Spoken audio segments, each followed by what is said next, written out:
आज शुभारंभ है मुख्यमंत्री कन्या विवाह योजना। एने सरकार जारी कले आउ एक बड़ घोषणा। यही कन्या विवाह योजना रे क्यों सब मिलिबो फायदा, काहाको मिलिबो केते टंका, तेणु भिडियो को शेष पर्यंत देखंतु। मुख्यमंत्री कन्या विवाह योजना रो शुभारंभ करिसेंती।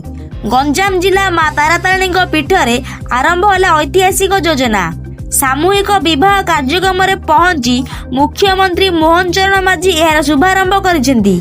विवाह मंडप रे प्राय 201 जोड़ी बर कन्या विवाह बंधन रे बांधी होइछंती। तेबे एही अवसर रे कन्यांग बैंक अकाउंट को डीबीटी माध्यम रे 45,000 टंका लेखाए सहायता राशि पठाइछंती सरकार। तेबे एही कार्यक्रम रे जोग देई मोहन चरण माझी कहिछंती मुख्यमंत्री को हिसाब रे नुहे, जने पिता और भाई को हिसाब रे एठारे उपस्थित रही विवाह कार्य रे शामिल होइछि। मुख्यमंत्री कन्या विवाह योजनार शुभारंभ सरकार सौभाग्य।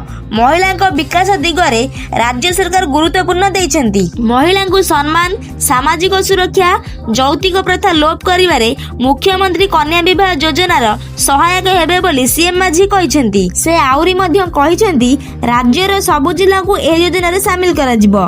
प्रत्येक परिवार रे जणे महिला को एथिरे शामिल करा जिवो। सेमानक आर्थिक स्थिति को सुदृढ़ करा जिवो। कन्या विवाह योजना रे सीधा सड़क सेमानक अकाउंट को 45,000 टंका पठा जिवो।